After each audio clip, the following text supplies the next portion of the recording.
In the leap year's winter month, a heavy snowstorm sealed the door shut. Wu Chang, the groom at the wedding in Shangwan village, was found brutally dead on his own wedding bed, naked. The bride was missing, and all that remained in the vast white world was a trail of bloodstains leading into the snow. That night was also the anniversary of my death, and I had been gone for 3 years. Locally, there is a saying that the restless spirit of a person who died 3 years ago will appear in a ghostly form if it comes in contact with human blood. That night, through Wu Chang's blood, the bride, who was as plump as a dumpling, saw my ghostly figure. On the day when the matchmaker came to propose from Layman village, Wu Chang's father, Wu Dashwan, slammed the table so hard it cracked. He shouted angrily, "Everyone get out. The farther, the better. Even if my Wu family is doomed to have no heirs, I'll never let my son marry such an ugly dwarf." The matchmaker turned and left, but Wu Chang, acting like a stubborn pig, remained unfazed and said, "Father, if you don't agree, I'll just have the child in Gao Xian's belly aborted." "What nonsense! You got that dwarf pregnant? How could you lower yourself to such a level?" His words were harsh, but Wu Dashwan's attitude softened. After he finished speaking, he sat down heavily and began chain-smoking, his back aching from the frustration. After a long silence, he looked up at Wu Chang, stood up and muttered, "Useless child." As Wu Dashwan walked away, Wu Chang slapped himself in frustration. Shangwan village and Layman village were separated by a thin river and a 3-mile hill. Wu Chang rode his motorcycle, carrying his father, Wu Dashwan, to the Gao family to propose. Gao Xian's father was the village secretary of Layman village, an arrogant man who often held his nose up high. But no matter how imposing he was, he couldn't handle his daughter's crying, tantrums, and threats of suicide. The most important issue was his daughter's unattractive appearance, which forced him to swallow his pride and wait for the Wu family to come and propose. When the Wu father and son stepped through the door, Secretary Gao immediately appeared. Wu Dashwan's eyes quickly bypassed Secretary Gao and landed on Gao Xian, who was emerging from behind. He took one look and felt a chill in his heart.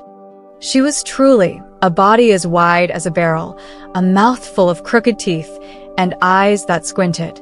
Her every step seemed to shake the earth, and her mere hum startled everyone. He couldn't fathom why his handsome son would choose to marry such a woman. But since his son had already made this mess, he had no choice but to accept it. There was no matchmaker to mediate their marriage. It was all decided by a brief conversation between the two families, and they agreed to it. On the night before the wedding, Wu Chang drank himself into a stupor and cried uncontrollably on the frozen riverbank. Wu Dashwan struggled to carry him home, and that same night, the heavy snow began to fall relentlessly. On the wedding day, the snow piled up to the ankles, and every step left deep imprints in the snow. The wedding procession, which was hired from the town at a high price, got stuck halfway. When the snowplow finally arrived, the bride, who had been anxiously waiting, was nearly in tears. She feared missing the auspicious time, as she believed everything was finally falling into place. There could be no mistakes. But the snow was too heavy, and the sun was already approaching its zenith. She was so anxious that tears started to fall. One of the young boys in the procession, his voice squeaky, raised his voice and said, "The cars can't move. We'll just carry the palanquin." Everyone stared in confusion at him, then asked in unison, "What palanquin?" "There's a big ice sledge in the yard. We can make one right here," he scratched his head, laughing awkwardly. The crowd quickly realized, and together they started to work. After some adjustments, the palanquin was made and looked festive. With long wooden poles tied together, for people carried it in a makeshift 8-pole palanquin. It creaked and wobbled through the snow, and someone joked, "With this setup, once the Swona horn blows, it'll be just like the old-fashioned wedding ceremony." Someone teased, "Why don't we perform a little traditional song ourselves?" The crowd spontaneously began singing. Amidst the mixed tones, someone shouted out lines from an old opera, and everyone clapped and cheered. The bride, sitting in the palanquin, was startled by the noise.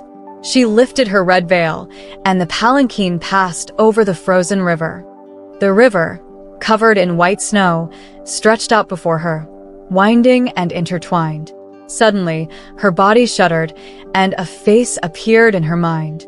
She smiled and said, "Gao Xian, come here, let's play together." She cautiously walked over, hearing the children's voices on the ice.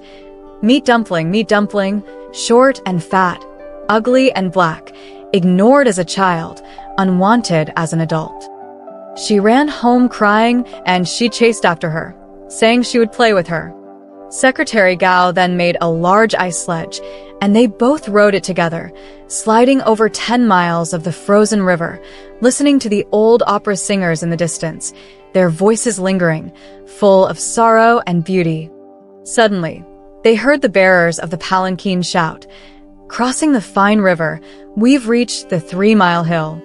Gao Xian snapped out of her trance, and she realized her veil had somehow slipped into her hand, drenched in sweat. She quickly replaced it. Then, she heard the sound of firecrackers and ceremonial music in the air.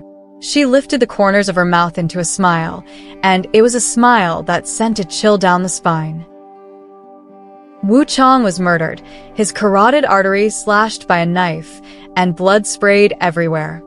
The grand wedding feast turned into a scene of death. Wu Dashwan's hair turned white overnight. His dry tobacco pipe billowed with thick smoke, choking him as he struggled to breathe. The police and forensic doctors were in and out of the house, busy as ever. When Gao Xian was found, her body was frozen stiff. She held the murder weapon tightly in her hand. People murmured and were convinced that she was the killer. However, the forensic doctor disagreed, claiming that the murderer was someone else. Despite the lack of fingerprints or evidence at the crime scene, the wounds on the victim clearly showed that the murderer's height must have been at least comparable to that of the victim, whereas Gao Xian, who was under 1.5 meters tall, could never have committed the crime. The case fell into a fog of mystery. That day, everyone involved in the wedding was summoned for questioning, and the Wu family estate turned into a detective scene.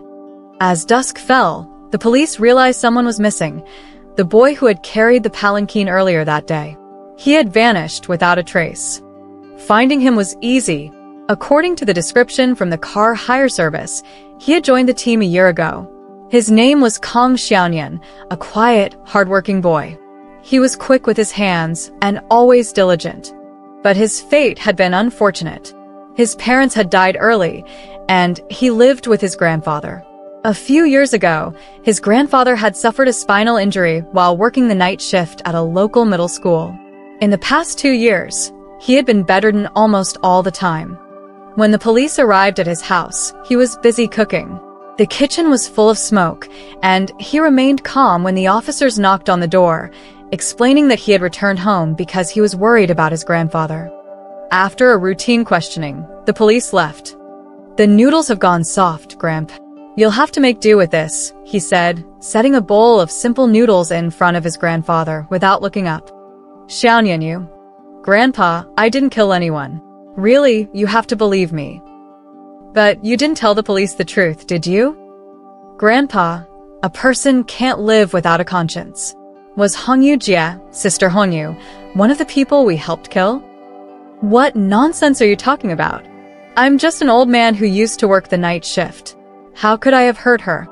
Grandpa Kong was angered by his grandson's words, and his voice rose to a shout, shaking the roof.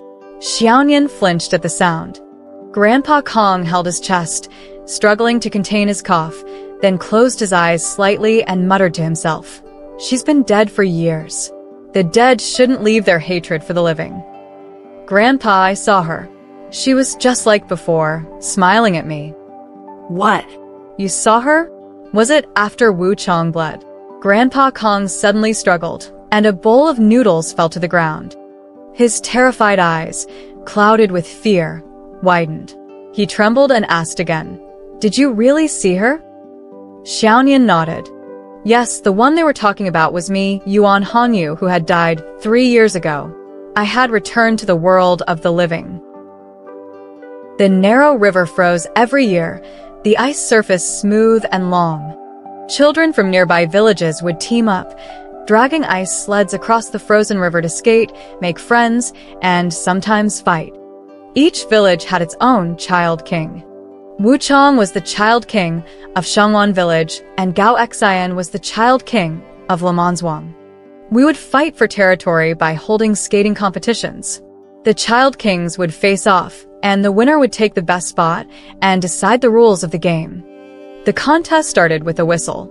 As soon as the whistle blew, the two child kings would begin. Although Wuchang was a boy, Gao Xian had developed early.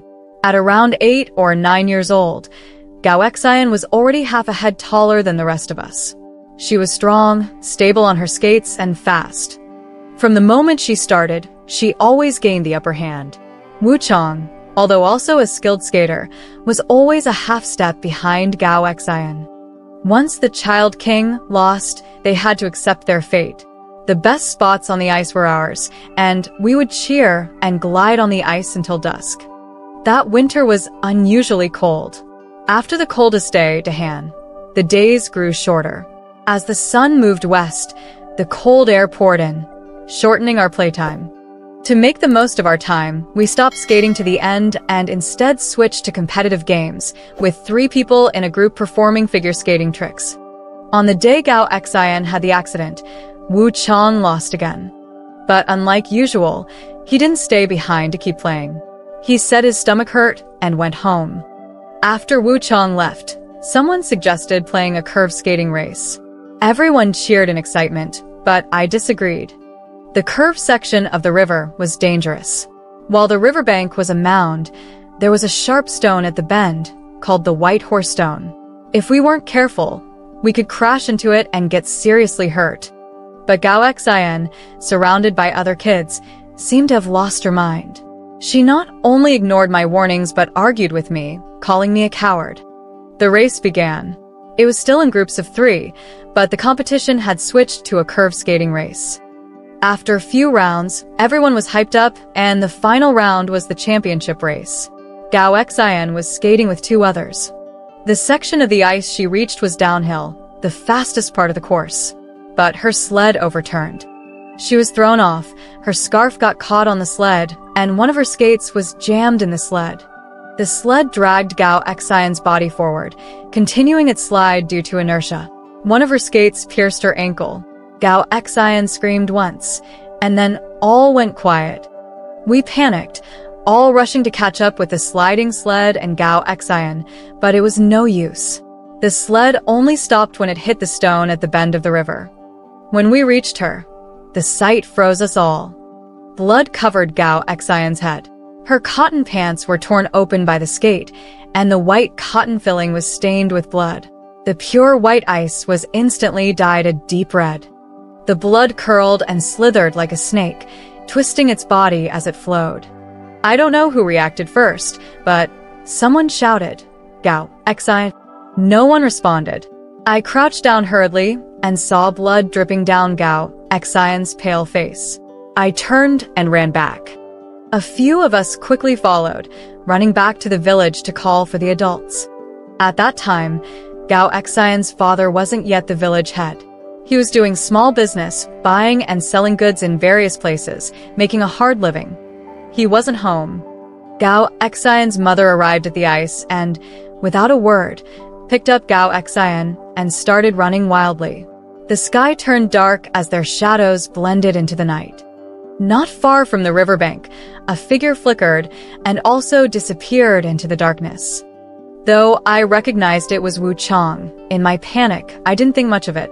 I just mechanically followed Gao Xian's mother, running frantically. That night, Gao Xian was taken to a county hospital by a farm cart. They reportedly wouldn't accept her, so she was rushed to a major hospital in the provincial capital overnight. A few days later, 2 police cars arrived in the village. They said someone had tampered with Gao Xian's sled. The police gathered us at the village committee's courtyard, asking one by one if anyone had seen anyone tampering with Gao Xian's sled. When it was my turn, I opened my mouth and said but before I could say anything else, I was kicked to the ground. Then my mother grabbed me and scolded. "Those are the police. Why are you saying things when no one else is? You fool."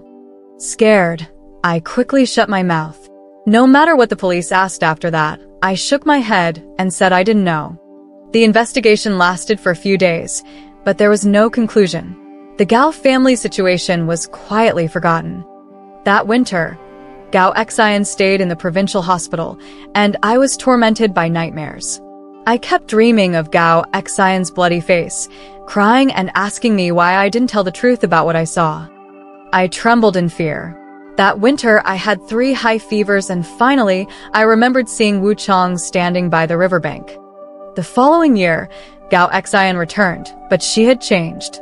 Her face was horrifying, and her body had become as swollen as a balloon. People said it was due to hormones. Except for me, no one played with her anymore. The scariest thing was that her height had forever frozen at the age of 9. Fate twisted like a knot, eventually tangling us into a nightmare. When we went to the town for middle school, Gao Xian, Wu Chang, and I were in the same class. Wu Chang spent his days haunting the back of the classroom like a ghost. He smoked, fought, formed gangs, and even got involved with small-time thugs from outside the school. He always acted carefree, with an attitude of indifference to the world. In just half a year, he became the dominant force in the school. Everyone had to give him some respect when they saw him. But then, the arrival of Kong Xiaonian took all the attention away from Wu Chang and his gang. Kong Xiaonian was a skinny boy, with eyes like a deep pool. He didn't dare to smile, and was always hiding behind his grandfather. His grandfather, Old Man Kong, worked as a night watchman at the school. I heard his father died in a construction accident, falling from a scaffold, and his mother had left him with his grandfather to explore the world. Kong Xiaonian was in the 4th grade. Every morning, he would carry his school bag and leave the middle school gates, walking around the post office and a flour mill to reach the elementary school. Old Man Kong would give him 1 yuan every day to buy a buttered pancake. But in truth, Kong Xiaonian always went to school with an empty stomach. He couldn't bear to spend the money. His grandfather had to wake up 3 times each night due to back pain, and he'd been suffering from it for years. Kong Xiaonian wanted to save enough money to buy some ointment for his grandfather's back. When he saved up 12 yuan, Wu Chang and a few of his thugs cornered him in the alley by the flour mill. They took the money from him and slapped him a few times. They also told him that he had to give them 30 yuan every month, or they would make sure his grandfather fell while doing his night watchman duties. Kong Xiaonian thought of his grandfather's stooped back, walking alone in the night, and became terrified. The 3rd time Kong Xiaonian gave the money, I was walking with Gao Xian to the post office to send a letter. When we stepped out, I saw Kong Xiaonian kneeling on the ground, handing over his money to Wu Chang, who arrogantly counted the crumpled bills. After counting, Wu Chang kicked Kong Xiaonian, then grabbed him and slapped him again.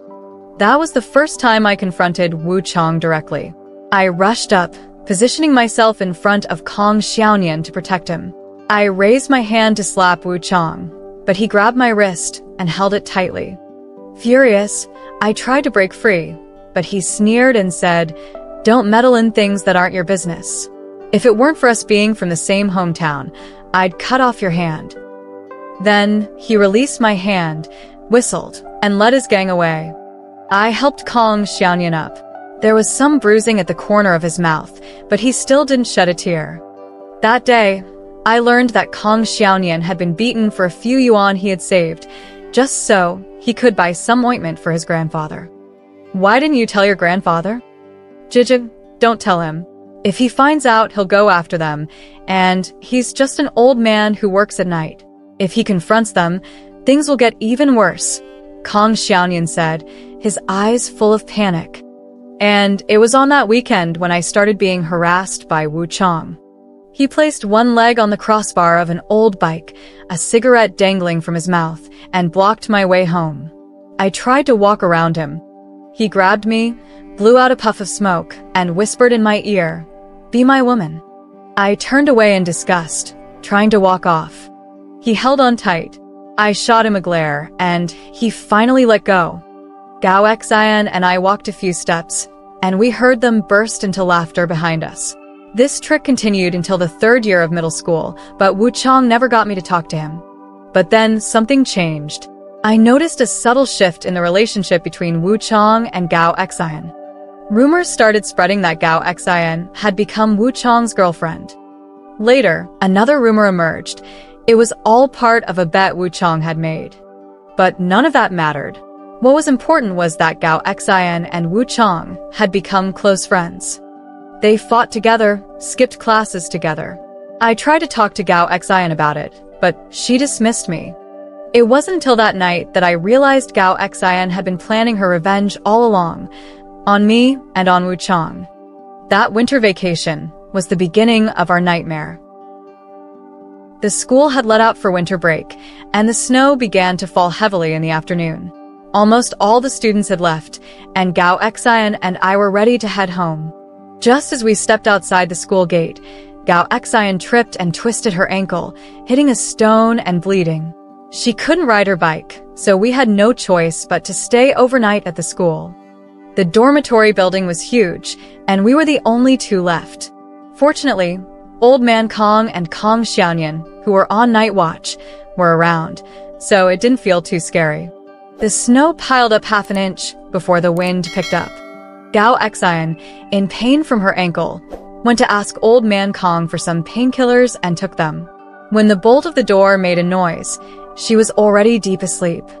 At first, I thought the wind was strong and it was just the door creaking. But soon, I realized someone was pulling at the bolt. I clearly remembered locking it before going to bed, but at that moment, it opened with a gentle tug. A shadow dashed in, and I shivered in fear, trying to wake Gao Xian, but she slept so deeply she didn't move a muscle. The shadow rushed to my bedside. I grabbed a book from the head of my bed and threw it at him, shouting for help. But he lunged at me, quickly shoving a piece of cloth into my mouth. As I struggled, my hands were pinned behind me, and he dragged me onto the bed, pressing himself on top of me. Then came the sound of my clothes being ripped. I screamed and struggled with all my might, but it was useless. The more I struggled, the more excited and violent he became, like an enraged beast. The wind outside howled, and when he left, his mask slipped slightly. Through the pale light from the window, I saw a pair of familiar eyes. It was Wu Chang. All my anger exploded in that moment. With all my strength, I tried to get up and grab him. But realizing I was naked, I had no choice but to scramble to put my clothes on, overwhelmed by shame and panic. The shadow took the opportunity to flee, and I saw a faint light flash down the dark corridor before disappearing. It wasn't the time for Old Man Kong to do his usual night check, but he must have heard the noise. I jumped out of bed and ran to the corridor, but Old Man Kang's hunched figure had already disappeared down the hallway.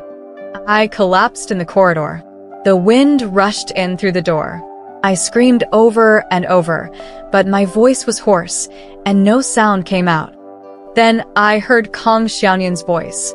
He said, "Grandpa, I think I heard the door open." Old Man Kong lowered his voice and said, "You're not sleeping? It's just the wind." "Grandpa, listen, do you hear someone crying?" "Go to sleep now," Old Man Kong snapped urgently. Then the room fell silent. Their room was right next to the door. The hallway was only a few meters long, but it felt like thousands of miles. I crawled inch by inch, desperately banging on their door. Inside, Kong Xiaoyan spoke again. "Grandpa, I hear someone knocking and I hear crying. It sounds like..." Old Man Kong coughed softly and said, "It's just the wind. The wind is wailing." Kong Xiaoyan stopped talking. After a moment of rustling, there was a dead silence. Wu Chang had escaped. I saw him leave the building and merge into the snowstorm. He was wearing a white tracksuit. Suddenly, I remembered that year by the frozen river, at dusk, when a shadow merged with the night, like a ghost, haunting me ever since. I thought of Gao Xian, sleeping soundly.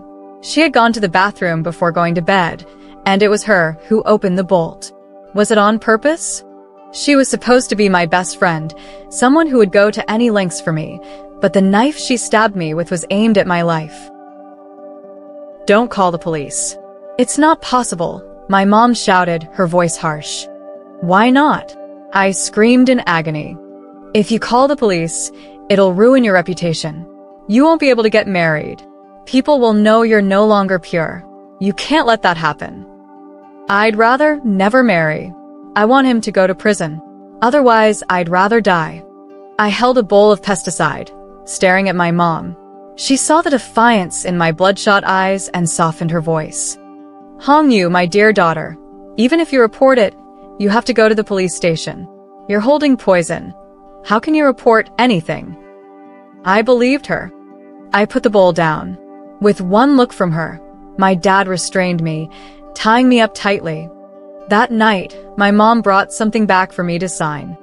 It was a hush money agreement for 10,000 yuan. My mom had sold me out. She had negotiated with Wu Chang's father. If I signed the agreement and promised never to report it, she would get 10,000 yuan. My mom eagerly agreed. In her eyes, this was the best solution. She could save face and get a good compensation. I tried to threaten her with my life, starving myself and banging my head against the wall, but I refused to sign. 3 days later, while I was sleeping, my mom coated my fingers with ink and made me sign the agreement while I was unconscious. When I woke up, I was filled with despair. I stared at the paper, realizing that I could no longer count on the police. With my mom's greed for money, even if the police came, nothing would change. In the end, my reputation would be ruined, and I wouldn't get justice. That afternoon, I told my mom I wanted to go out for a walk, that I had thought things through. She saw that I seemed fine, and after I had eaten a large bowl of rice, she smiled and said, "You should have thought this through sooner." She had no idea I had a knife tucked into my clothes. At the bend by the river, Wu Chang was stomping his feet in the cold. He must have arrived early. The letter was delivered by Gao Xian. I had written a short message.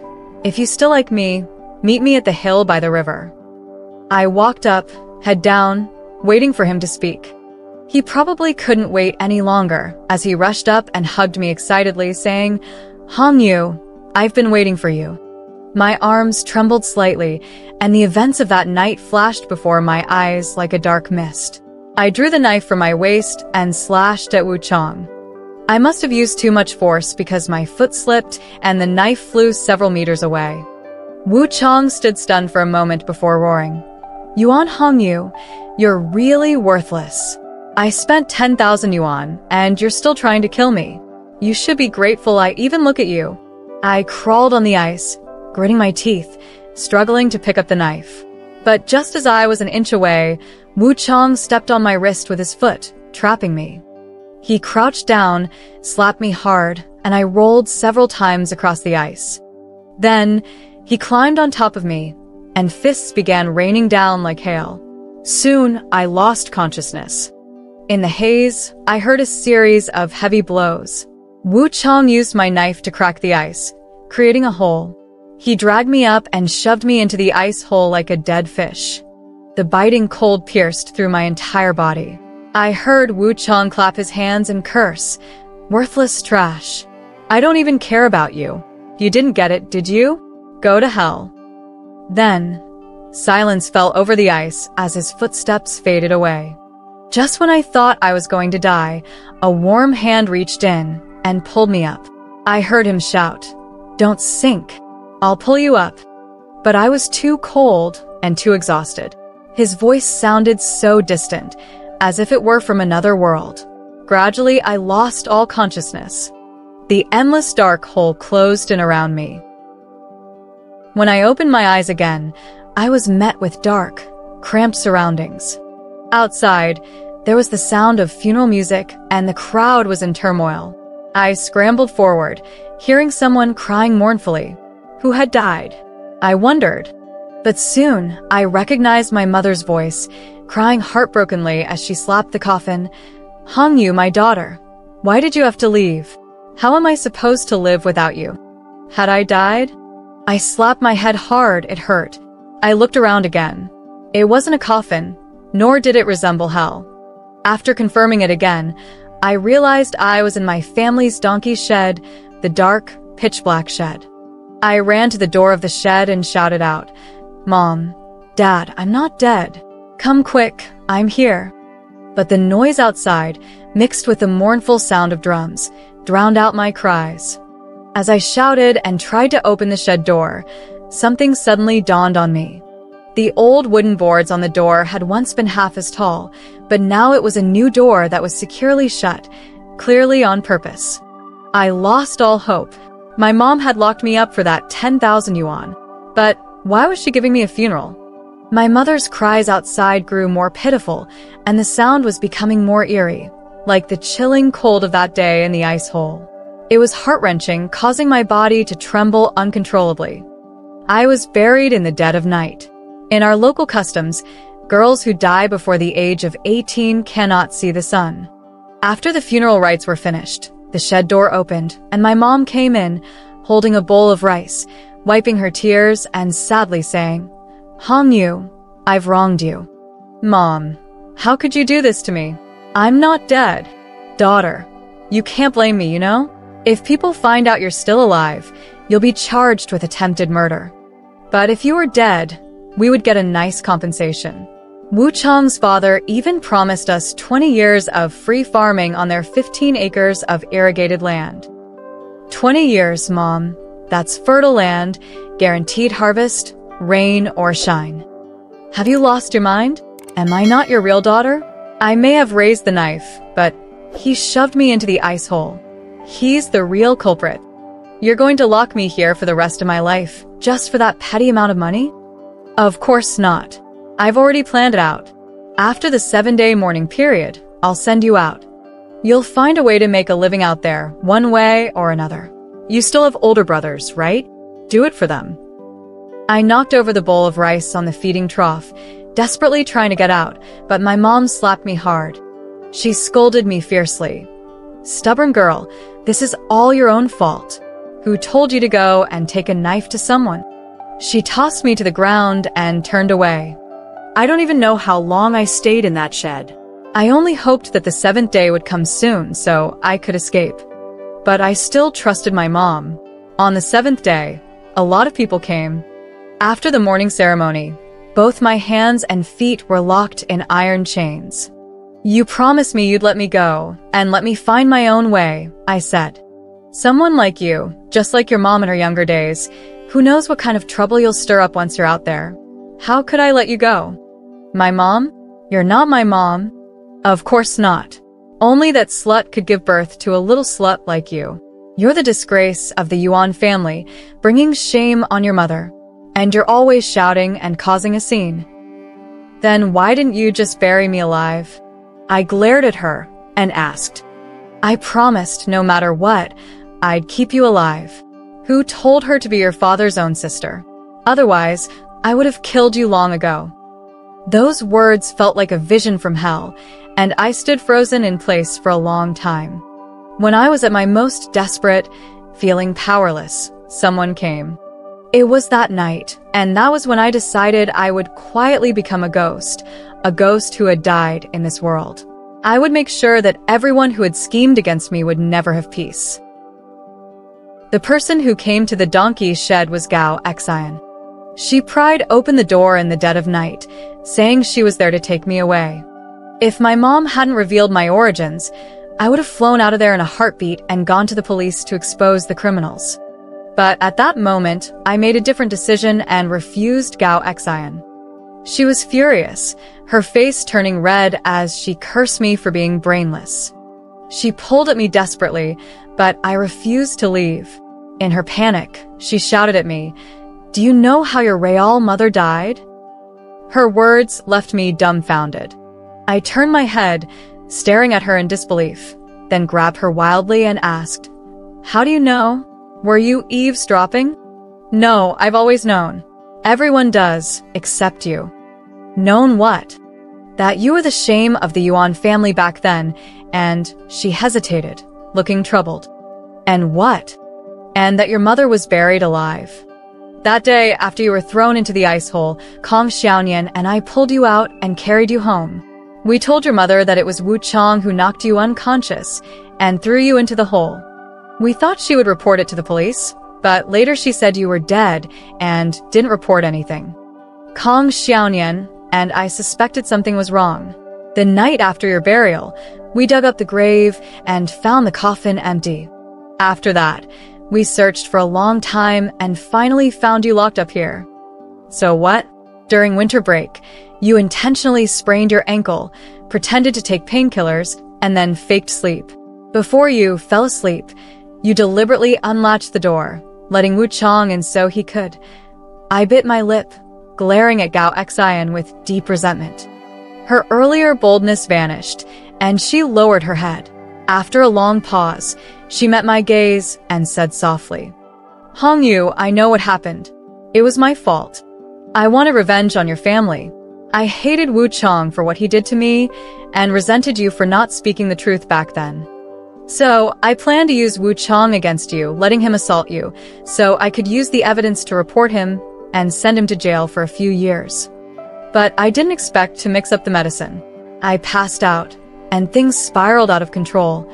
All these years, I've had no peace. Every night when I lie down, all I see is your face. That's why I've wanted to save you, even if it means going to jail. Hong Yu, that night I never meant to harm you. Please believe me. I just wanted to scare you, to teach you a lesson. Enough." I clutched my head in anguish. Gao Xian's words dragged me back to that night. My head throbbed, as if it would split open. I wanted to tear Wu Chang apart, piece by piece, and devour him whole. And my mom, the way she used me for profit made me retch. I squatted on the ground, unwilling to get up for a long time. Then, I remembered that winter, when Gao Xian was hospitalized after her accident. I had a high fever for days, plagued by nightmares. If only I had been brave enough to tell the truth back then, Wu Chang would have been punished. Gao Xian wouldn't have harbored so much resentment. And me? At that thought, I broke down in tears. Gao Xian patted my shoulder. Exhausted in body and soul, I finally whispered the words I had held back for years. "Gao Xian, I'm sorry." Gao Xian's eyes reddened, and she softened her tone. "Hong Yu, there's one more thing. Do you know who gave me the medicine, the one I mixed up with the painkillers?" Her words jolted me. I recalled the sound of the night watchman's steps in the corridor that night, and the eerie silence. I had cried so hard that night, yet Kong the watchman hadn't come out. Why would he harm me? We had no grievances or grudges, I muttered, questioning Gao Xian, though it sounded more like I was asking myself. I don't know either, Gao Xian hesitated, as if lost in thought. Before leaving, she asked me one last time, was I really unwilling to leave the donkey shed, go to the police, and bring Wu Chang to justice? I shook my head, my heart already filled with vengeance. I was determined to stay in the shed and wait for my moment. As Gao Xian pushed the door open to leave, she turned back and said, "Hong Yu, I'll come again." Then, with a faint smile, she left. In that moment, we shared a silent understanding and a common goal. In the night, the faint silhouette of the house loomed in the distance. Everyone inside had long fallen into dreams. As for me, I later learned that Gao Xian had not fully revealed the truth about Kong the Watchman that night, nor had she told me the shameful secret of my origins. I am an illegitimate child, a scandal of enormous proportions back in the day. My biological mother, Yuan Jiaxiu, was buried alive 3 days after giving birth to me. The Yuan family, desperate to preserve their reputation, planned to give me away. But before my mother died, she pleaded with her brother, who later became my adoptive father, to raise me. That's also why my stepmother never liked me growing up. After staying in the donkey shed for so long, I felt like I had already died. Sometimes, I overheard my father arguing with my stepmother. He was always timid, never able to make decisions, but he would visit me during festivals, sneaking me some of my favorite foods. One mid-autumn festival night, I dreamed of a woman, hair disheveled, crying and screaming, being forced into a coffin by a group of people. It was the image of my biological mother that I had pieced together in my mind. But soon, she crumbled into dust. One winter night, my father brought me my favorite treat, sweet glutinous rice cakes. I asked him, "Dad, my mom, was she really buried alive?" His hand trembled as he puffed on his pipe. After a pause, he slowly replied, "Who's been filling your head with nonsense? Your mom's inside the house." "Dad, I already know. Just tell me, did you really bury her alive?" "How could that be? Even a tiger doesn't eat its cubs. How could your grandparents bring themselves to do that?" "Then why does everyone say that?" "She killed someone. Lao King's only son from Early Village. She swallowed opium afterward, barely hanging on to life. To save the Yuan family's reputation, we had no choice but to fake her burial. Outsiders thought we buried her alive to atone to the Kong family." "The night watchman at school, Kong Laohan, is he from Early Village?" I shivered as I asked. "Yes, he is." "But didn't he say his son died in an accident?" "That's a lie he tells his grandson. That child was adopted. He was an orphan to begin with, no parents or anyone else. Kong tricked him into believing he was his real grandson." So, Wu Chong's accomplice was indeed Kong Laohan. I felt certain of it in my heart. My father lit another pipe and continued. "The two of them, your mother and Kong Weimin, were close from a young age. Both families approved of the match. When your mother got pregnant with you, Kong Weimin was awarded a spot to study as an auto mechanic. He promised to marry her when he returned. But on the day you were born, he did return, bringing another woman with him to call off the engagement. You can't imagine how shameful it was back then to be pregnant out of wedlock. And to be abandoned on top of that. Your mother was devastated. She asked to see him one last time. No one expected it. Her temper was so fierce. She stabbed him in the chest with a knife, splattering blood all over the walls. He died on the spot. The Kong family came to make trouble, demanding both your mother and you be put to death. But your mother stayed calm, made her final arrangements, and to protect you, she swallowed opium and had herself carried into the coffin while still breathing, giving the Kong family their answer. But Kong Weimin's mother cried herself blind and passed away within months, leaving his father behind, lonely and pitiful. My father finished recounting the old story with a heavy sigh. After he left, I leaned against the donkey trough, going over everything again and again. So, Kong Laohan had harbored hatred for over a decade, and in the end, he couldn't let me go. But then I thought again, and dismissed the idea. How could he, Kong Laohan, possibly harm me? Wu Chong was going to marry Gao Xian, which left everyone in the village stunned. Especially Wu Chong's father, who nearly exploded with rage. But because of the child in Gao Xian's belly, he had no choice but to accept it. Only Wu Chong knew the truth. Gao Xian wasn't actually pregnant. She knew all of his secrets and had blackmailed him into marrying her. Faced with a choice between taking the blame for the rape and murder or marrying Gao Xian, Wu Chong, of course, chose the latter. On the night of the wedding, Kong Xiaoyan brought me out of the donkey shed. I blended into the crowd, but after so many years of being shut away, I found myself unaccustomed to the light. But thinking about finally avenging my grudge, I couldn't help but feel a sense of excitement. While the bride and groom were serving drinks to the guests, I slipped into a blood-red dress, letting my long hair fall loosely around my waist. To make the ghostly effect more convincing, Kong Xiaoyan had even done my makeup with a ghoulish expression. Once everything was ready, I hid behind the curtains of the bridal room, holding a dagger. Around 10 p.m., the bride had finished serving drinks and was sent into the bridal room while the groom stayed outside drinking with the guests. Under the flickering red candles, Gao Xian sat on the wedding bed, looking like a festive red ball. But unlike most brides who are shy and expectant, She casually glanced at the curtains behind her, as though she already knew what was about to happen. Of course, she knew everything because we had planned it together.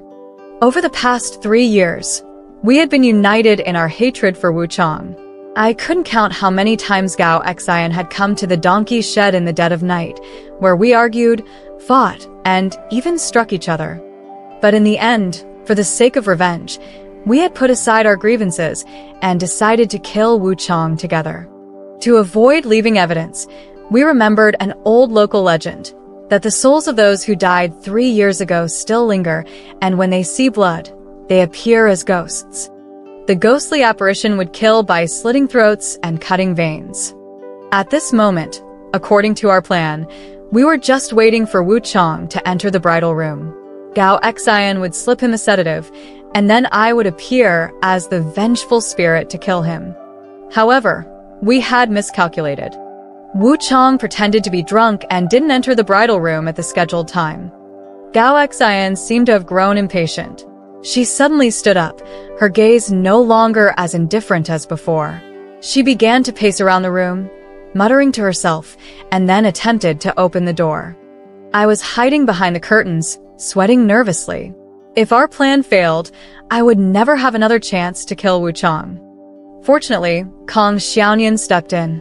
A few people who had been fooling around outside the room pushed Wuchang inside.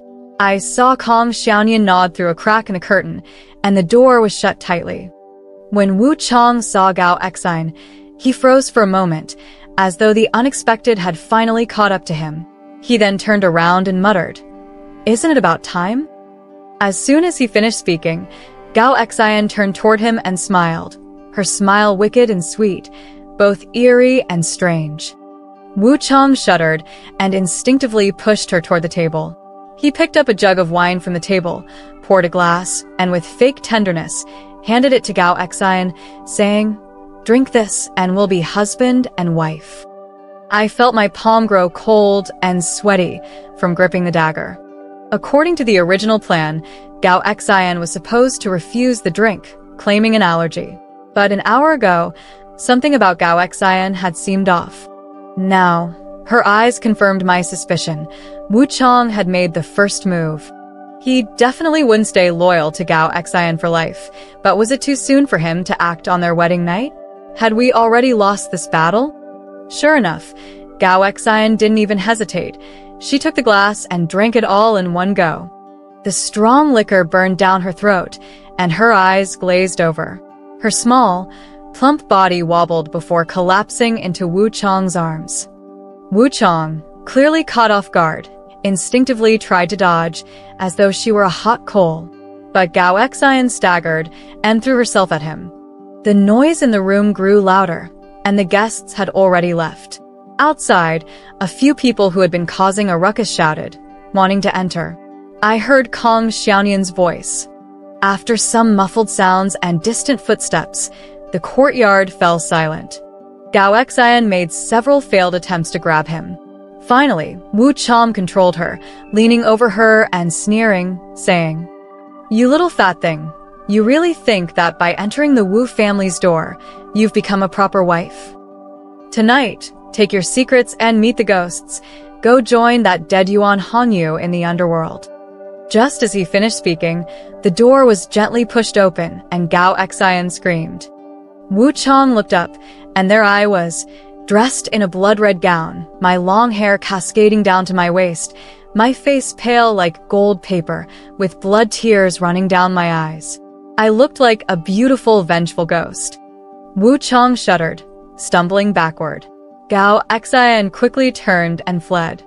Wuchang raised his finger, trembling, and screamed one word, "Ghost." I swiftly stepped forward, slashing at his carotid artery with my dagger. Blood sprayed everywhere, and after a few struggles, Wuchang collapsed, gasping for air. We left the Wu household, searching for Gao Xian, but found no trace of her. Instead, we left a trail of blood footprints in the snow. Soon, everything disappeared without a trace. Gao Xian had been drugged by Wuchang and had drunk the sedative. She didn't run far before she passed out in a haystack at his house. When the police found her, she was frozen stiff. Thankfully, she was rushed to the hospital in time and survived. The day Kang Xiaoyan was taken away, I went to confess. Old Kang, hunched over, tears streaming down his face, revealed the truth of the past. His son had been killed, and his wife passed away from depression. Because the Yuan family had been destroyed, and after living a few miserable years, he had lost all will to live. Originally, he had planned to hang himself and end it all, but a discarded infant under a withered tree rekindled his will to live. He took the baby in, named him Xiaoyan. The grandfather and grandson depended on each other for survival. He made a living by being a night watchman while his wise grandson brought him the joys of family, sweetening his previously bitter life. But then, when Wu Chang came to school, Kang Xiaoyan became a target for bullying. Seeing his grandson so gloomy, with bruises on his body and reluctance to go to school, old Kang had raised the issue with the school leaders and teachers, but they only brushed it off. In desperation, he had begged Wu Chang to spare his grandson, but instead, it only got worse. The years of pent-up frustration exploded on that snowy night. That evening, Gao Xian, limping along, came to him and asked if he was willing to avenge his grandson's bullying. Old Kang hesitated at first, but then Gao Xian added, "Grandpa Kang, Yuan Hongyu is the daughter of Yuan Jiaxiu." It was those words that ignited the hatred old Kang had been carrying for over a decade. If it weren't for the fact that my mother had been pregnant with me, perhaps she wouldn't have reacted so violently back then. He agreed to Gao Xian's plan. At the time, Wu Chang and Gao Xian were thick as thieves, and Gao Xian fueled his rage. When he went to steal the keys to the building, old Kang purposely avoided being seen. The only thing Gao Xian didn't know was that old Kang had mistakenly grabbed the wrong medicine. He had taken sleeping pills instead of painkillers.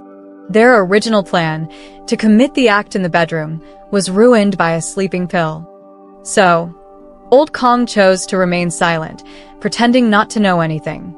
When things went awry, they assumed I would report it to the police, and Wu Chang would end up in prison. Though their plan didn't go as expected, at least the person they hated would either end up in jail or suffer a ruined reputation. But what they didn't anticipate was that my mother, for the sake of money, had me sign a death certificate, and Wu Chang ultimately walked free. After I was forced to fake my death, Kang Xiaoyan found out everything. He went to Gao Xian, determined to avenge the bullying from years ago. Gao Xian, ridiculed by others for many years, had already suffered mental torment. As for me, I had been planning to kill Wu Chang for a long time. So, despite the hatred between us, we put aside our past grievances after many trials and tribulations and joined forces to plan this wedding and the revenge.